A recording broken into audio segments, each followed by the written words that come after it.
Hello friends, स्वागत है आप सभी का आज एक बार फिर से हमारे YouTube channel board expert academy की आज की क्लास में।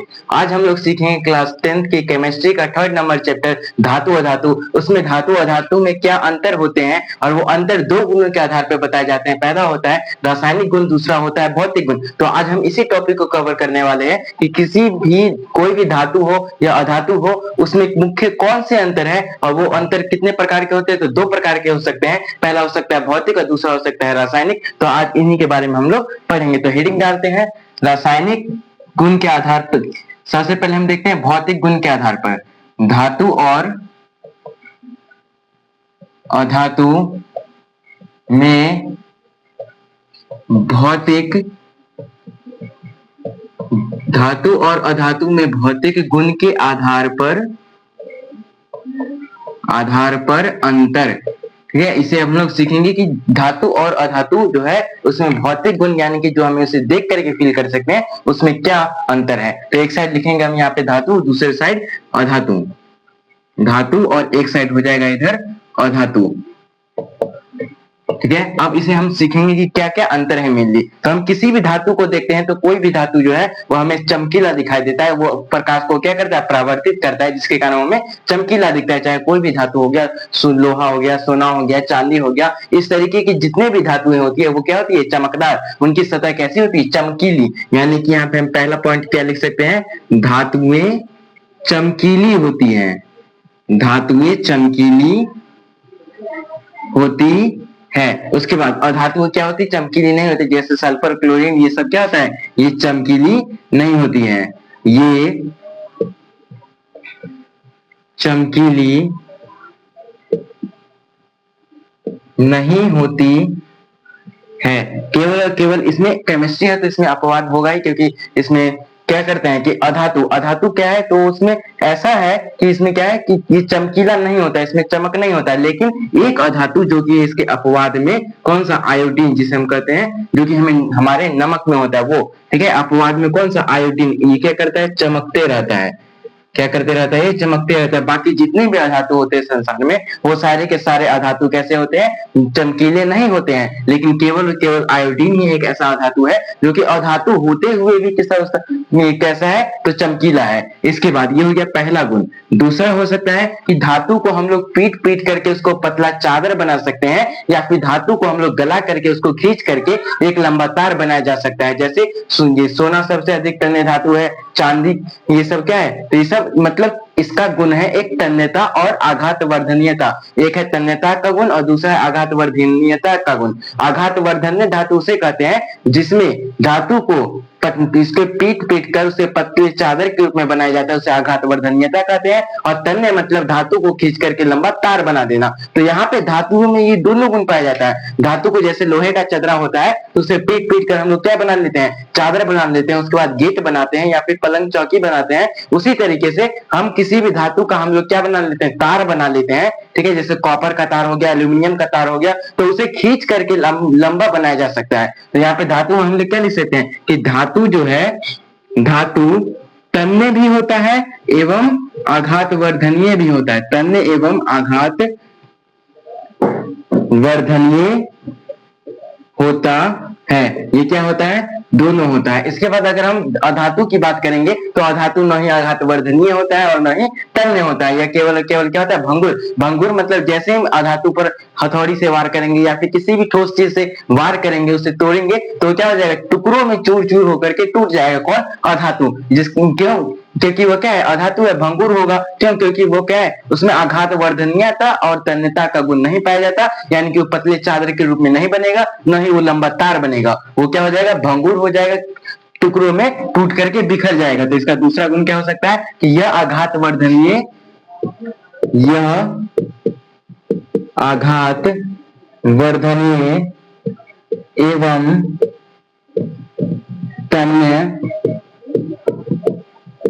नहीं होती है। कॉमा, ये क्या होती है, ये भंगुर होती है। कैसी होती है, भंगुर। ठीक है, इसे कभी हम लोग ताकत से लगा करके इसे जैसे इस पर ताकत का उपयोग करेंगे ये क्या हो जाएगा, टूट जाएगा। ठीक है, तो इसे हम लोग कहते हैं भंगुर होना, यह गुण कहलाता है भंगुर होना। उसके बाद जो भी धातु होगा वो हमारा विद्युत का क्या करेगा, सुचालक होगा। विद्युत का सुचालक कहने का मतलब है वो करंट को क्या करेगा, प्रवाहित करेगा। जैसे यहाँ पे हमारे पास ये मार्कर, ये स्टील का मार्कर है। ठीक है, इसे अगर हम इस तरीके से चलाएंगे तो इससे फोन क्या कर जाएगा, इस तरीके से चल सकता है। लेकिन अगर वही हम ये प्लास्टिक के मार्कर से बात करेंगे तो इस प्लास्टिक के मार्कर से फोन नहीं चलेगा। क्यों, क्योंकि प्लास्टिक क्या है, ये अधातु है और ये क्या है, धातु। और इस पर जैसे हम इससे करेंगे तो ये क्या करेगा, इसको चलाएगा। क्यों, क्योंकि धातु जो होती है वह विद्युत का भी सुचालक होती है। अगर ये धातु है, इसके एक सिरे पर हम इसको आग देंगे तो यह आग धीरे धीरे होकर के अगले दूसरे सिरे तक भी पहुंच जाएगा। इसको कहते हैं उष्मा का चालन। और अगर हम यहाँ पे करंट देते हैं तो यहाँ पर भी चलाएगा, इससे कहेंगे विद्युत धारा का चालन। यानी कि जो भी धातु होगा वो उष्मा का भी चालन करेगा और विद्युत धारा का भी चालन करेगा। जैसे हम लोग घरों में कुकर या फिर जो भी बर्तन देखते हैं तो बर्तन की पेंदी में हम लोग क्या लगाते हैं, आग लगाते हैं, वहां से उसको गर्म करते हैं, लेकिन वह बर्तन हैंडल तक गर्म हो जाता है, जिसके कारण हम हैंडल पे कोई ना कोई प्लास्टिक का या फिर बैकेलाइट का वहां पे क्या करते हैं, उपयोग करते हैं, ताकि वो जल्दी गर्म ना हो। इसका मतलब क्या हो गया कि जो भी धातु है वह विद्युत का भी सुचालक करेगा, उससे करंट भी प्रवाहित होगा और उससे हमारा उष्मा का भी चालन होगा। यानी कि अगर उसके एक सिरे को हम लोग गर्म करेंगे तो वह उष्मा धीरे धीरे चल करके दूसरे सिरे तक भी क्या हो जाएगा, आ जाएगा। तो इस तरीके से जो धातु है, धातु क्या करता है, धातु में किस किस का, विद्युत का भी, धातु में विद्युत तथा उष्मा दोनों की सुचालक होती है। धातु में विद्युत तथा उष्मा दोनों की सुचालक होती है। ठीक है, ये किसका हो गया, धातु का। लेकिन वही अगर बात करते हैं यहाँ पर किसमें, अधातु में, तो अधातु जैसे ये है ना, कार्बन का बना हुआ, ये सब संसार में अधिकतर वस्तु किसकी बनी होती है, कार्बन। ये इससे अगर हम फोन को चलाएंगे तो फोन नहीं चलेगा, क्योंकि ये प्लास्टिक कार्बन है, जिसके कारण नहीं चलेगा। तो हम यहाँ पे लिख देंगे इसके तीसरे नंबर पॉइंट में कि अधातु, या फिर ये यहाँ पे क्या लिख देंगे, अधातु किसका किसका, अधातु विद्युत तथा उष्मा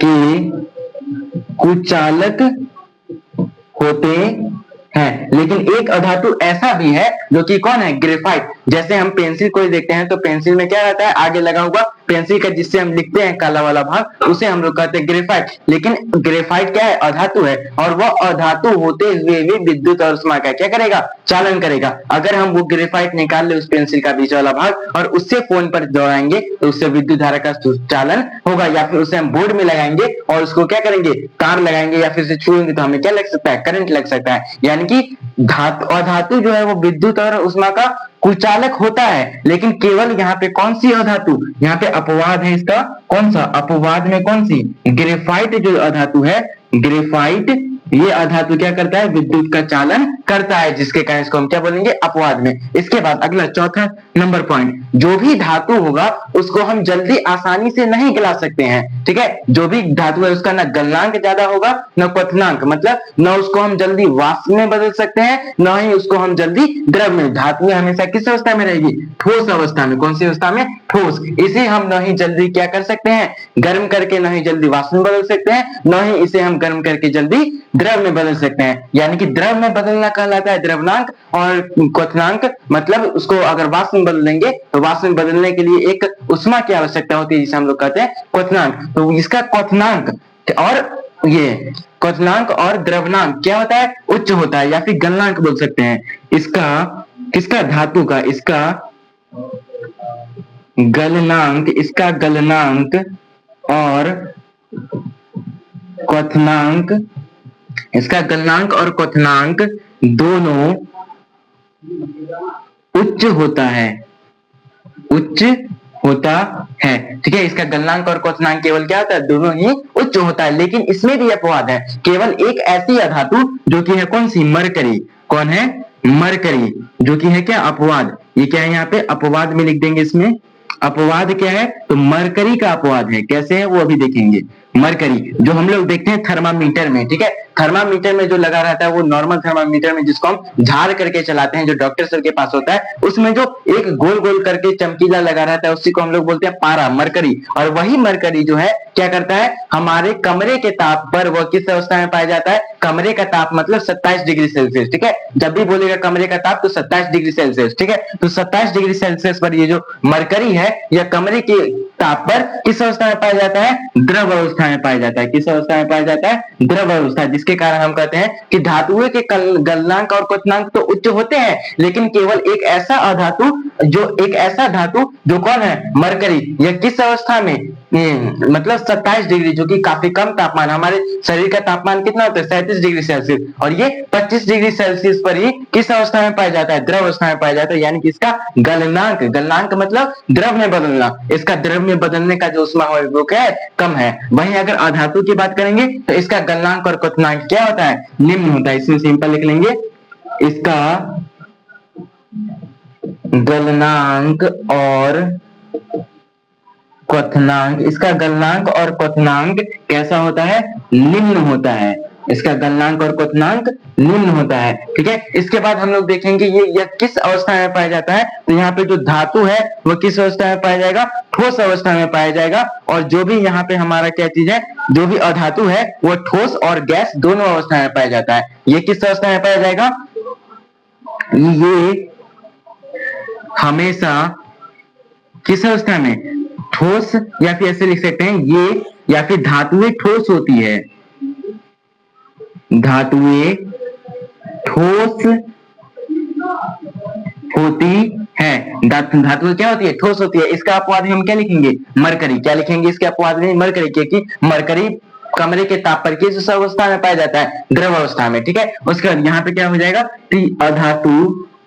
अधातु ठोस और गैस अवस्था, अधातु ठोस और गैस अवस्था में पाई जाती है, में पाई जाती है। और इसका भी अपवाद होगा, इसका अपवाद क्या होगा, धातु एक ठोस अवस्था में पाई जाती है, लेकिन एकमात्र ऐसा धातु जो कि मरकरी है वह किस अवस्था में पाया जाता है, द्रव अवस्था। तो यहाँ पे इसके अपवाद में क्या लिखेंगे, 5 नंबर वाले के, इस वाले के अपवाद में इसका क्या हो जाएगा, पारा। अब पारा जिसे हम मरकरी भी कहते हैं, इसका सूत्र होता है Hg, ठीक है। उसके बाद हम इधर देखते हैं, अधातु ठोस और गैस दोनों अवस्था में पाया जाता है, लेकिन इसका भी अपवाद होगा, 5 नंबर वाले का कौन सा अपवाद होगा, अपवाद में हम इसके लिखेंगे ब्रोमीन, क्या लिखेंगे, ब्रोमीन, क्योंकि ब्रोमीन एक ऐसी अधातु है जो कि कमरे के ताप पर किस अवस्था में पाई जाती है, द्रव अवस्था में पाई जाती है। तो यहाँ पे हम कहते हैं कि इस तरीके से हम क्या सीखते हैं, किसी भी धातु और अधातु में भौतिक गुण के आधार पर अंतर, ठीक है। तो मेनली क्या अंतर है, इससे ऑब्जेक्टिव भी बनते हैं कि एक ऐसी अधातु का नाम बताए जो अधातु होते हुए भी चमकीली है, तो वो कौन सा होगा, आयोडीन। एक ऐसी धातु का नाम बताइए जो कि धातु होते हुए भी किस अवस्था में पाया जाता है, द्रव, तो कौन सा हो जाएगा, पारा। एक ऐसा अधातु का नाम बताइए जो कि ठोस, ये किस अवस्था में पाया जाता है, द्रव अवस्था में। अधातु हमेशा किस में पाया जाता है, ठोस या तो गैस में पाया जाएगा, लेकिन एक ऐसी अधातु का नाम बताइए जो कि हमेशा किस अवस्था में हो, द्रव अवस्था में पाया जाए, तो वो कौन सा होगा, ब्रोमीन। ब्रोमीन किस अवस्था में पाया जाता है, द्रव अवस्था में। तो इस तरीके से हम धातु और अधातु में अंतर देखते हैं, जो कि हमारे बोर्ड एग्जाम में 5 नंबर का भी पूछा जाता है, ठीक है। ये होता है हमारा क्लास 10 का। तो अब इसमें, ठीक है, तो इस क्लास में, इस वीडियो में इतना ही रहने देते हैं। अब अगले आने वाले वीडियो में हम लोग सीखेंगे रासायनिक गुण के आधार पर धातु और अधातु में अंतर। तो मिलते हैं अब अगले वीडियो में, तब तक के लिए जय हिंद।